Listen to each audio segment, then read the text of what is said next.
going to share with you my journey through the start of perimenopause and 3 things that I wish I had known. Now, I started my weight loss journey at the age of 44. I'm now 46, so it's been just over 2 years. And I was able to lose 70 pounds in 9 months. I had a tummy tuck to remove loose skin. And then I went on to lose an additional 16 pounds training for a marathon. So this time around for my weight loss journey, I've lost approximately 90 pounds. And that was in my 40s, but it was also before the start of perimenopause. And one of the things that I wish I had known about perimenopause is that it starts so suddenly. Like, I really didn't have any warning whatsoever that it was about to start. Even when it came to my cycle, it was pretty regular up until the point that it wasn't. Now, last year while training for a marathon, I actually lost my cycle for 4 months. And at that point, I actually thought it was perimenopause, but it wasn't.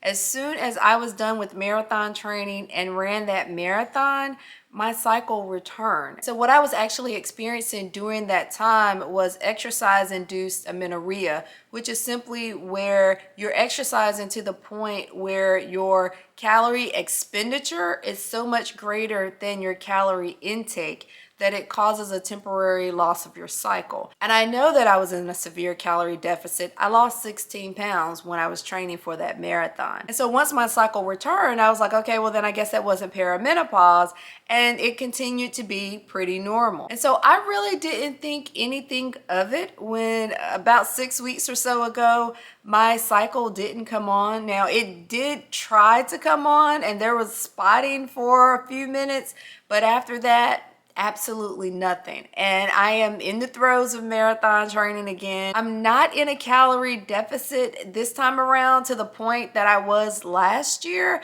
but still I was like, okay, it must be because, I've ramped up marathon training again. It's gone away and it'll come back. So it didn't surprise me when my period just didn't come on. But one of the things that was a clear indicator that I was starting perimenopause was right after that, I started to be hot all the time. And now, to give you some context, I am a person that is always cold. I have always worn socks to bed year round since I was a little kid.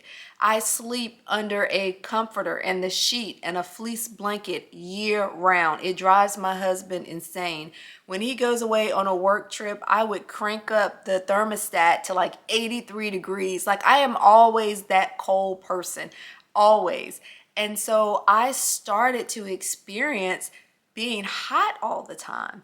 And I'm like, what is what is going on? I would be sitting in my office and suddenly feel the need to start to disrobe, start to take off my work jacket, turn on the AC. And usually I'm sitting in my office with the heat blasting. And this has been this past summer. My colleagues would come into my office and it would be like a sauna. They'd be like, whoa. Because I would have the heat blasting. This was May, June, and then, here it is in July, and now I'm like, oh my gosh, it is so stinking hot. Let me turn on the AC. I started to toss and turn at night because it was so hot. But now, I'm still trying to sleep under the comforter and the sheet and the fleece blanket, but I just got so hot, and it got to the point where I would wake up in the morning, and this is probably about to be TMI, but I would wake up in the morning and I had on absolutely nothing, no socks, no anything, because I had gotten to I had stripped down completely in the middle of the night. That's how hot I had gotten.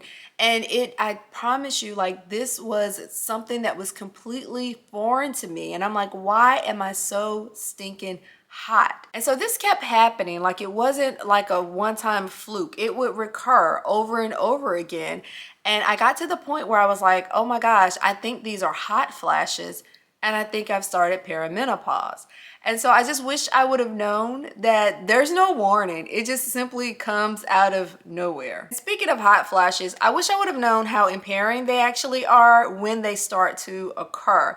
Now, I've been around ladies before, and this was before my own experience with hot flashes and perimenopause, but I've been around ladies before who, was in the middle of a hot flash and they would announce it. I'm having a hot flash. And I remember thinking, like, why do I need to know that? And so I always promised myself I would not be the woman announcing her hot flashes. But now that I have hot flashes, then I get it completely. They are so impairing that you feel the need to tell people what's going on. Excuse me, I'm having a hot flash. Oh my gosh. Oh my gosh. You cannot make this up. You cannot make this up. Whew. Like, it is so impairing in the moment that you just, like, there's nothing that you can do but think about how hot your body is getting, like, all at once. And so I'll be in meetings sometimes, and this is, in person, and a lot of times it's at the computer, right? And people aren't sitting right there in front of you, but they're on computer. And I will be mid-sentence, and I will have to stop what I'm talking about and start to disrobe. If I have on a suit jacket, I'm pulling off my suit jacket. I'm like, wait a minute, guys, and I'm having to reach over and crank up the AC on the thermostat in my office so that, I can cool down.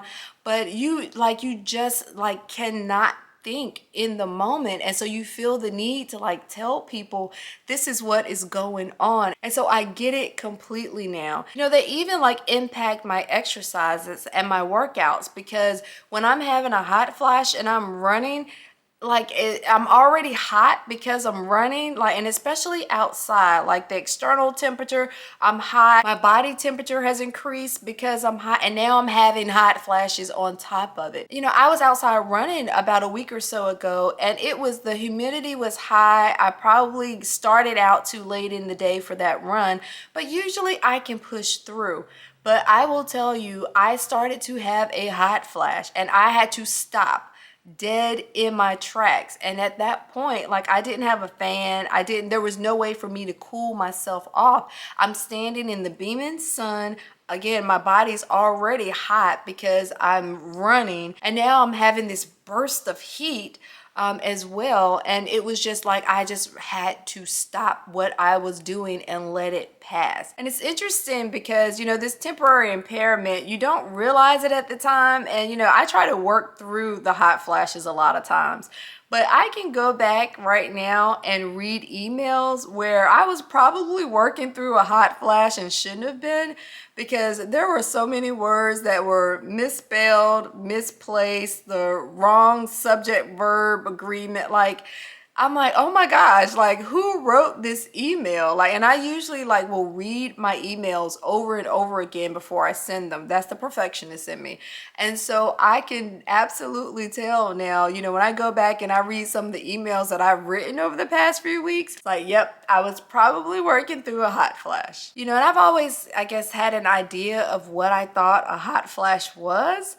But now that I'm experiencing them for myself, the term hot flash is very appropriate. It's just like your body, it's like when you have a fever and just your body is hot on the inside. Somebody is tinkering with a furnace on the inside of your body and they just turned it up. And it's you go whoosh.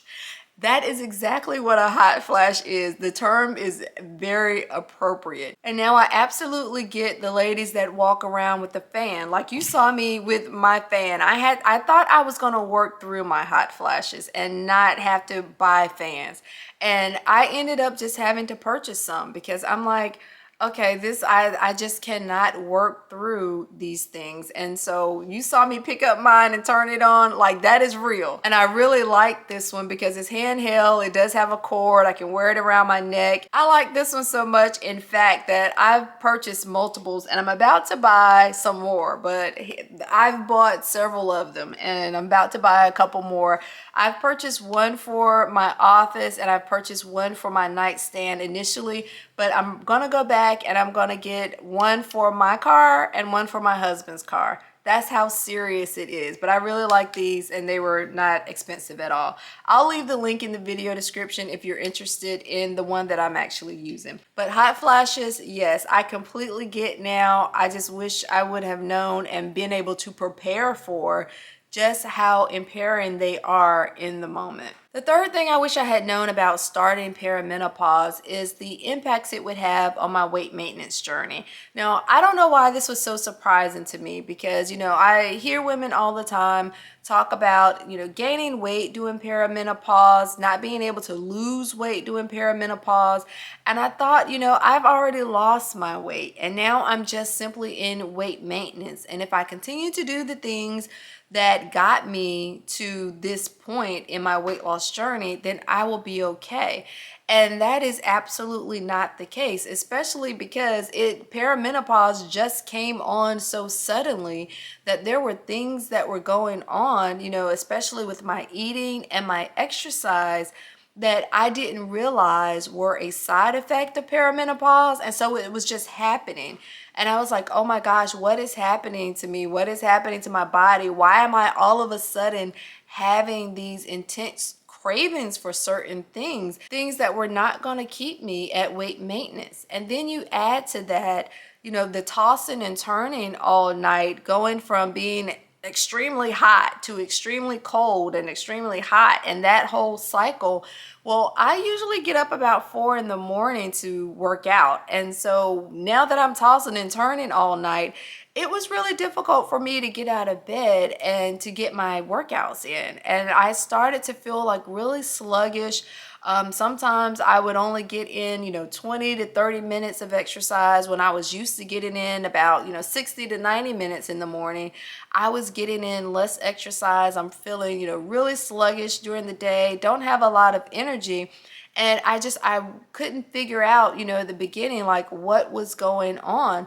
But it was all the effects of me starting perimenopause and just the snowball effect of the symptoms. And to be quite honest, it really took a toll on my confidence and my esteem at, the first few weeks of starting perimenopause, because I just didn't understand what was going on. I'm like, come on, where is your discipline? Where is your consistency? Where, I'm saying all of my mantras to myself and nothing's working. Like, girl, get out of bed and, get this workout in. And I just could not motivate myself to do the things that I knew that I needed to do in order to maintain my weight. Thankfully, now I know it's not in my head, it's not me. I am battling the symptoms of perimenopause. And in an upcoming video, I will share with you some of the things that I've had to do differently now that I am in perimenopause in order to continue on my weight maintenance journey. I recognize perimenopause is just a new phase in life, right? It's a new season in life for me. And I really hope that me sharing my experiences with the start of that new season in life has been helpful to you. I'll drop the link to the fan that I'm using in the video description. If you know of others that you use or you like, let me know. I love to check them out. And if this video has been helpful to you, take a moment and give it a thumbs up so that I'll know you like this content and I'll continue to make more of it. And if you haven't joined the Get Fit community yet, please take a moment and hit the subscribe button. I would love to have you here as part of our community. Take care, and I'll see you in the next video.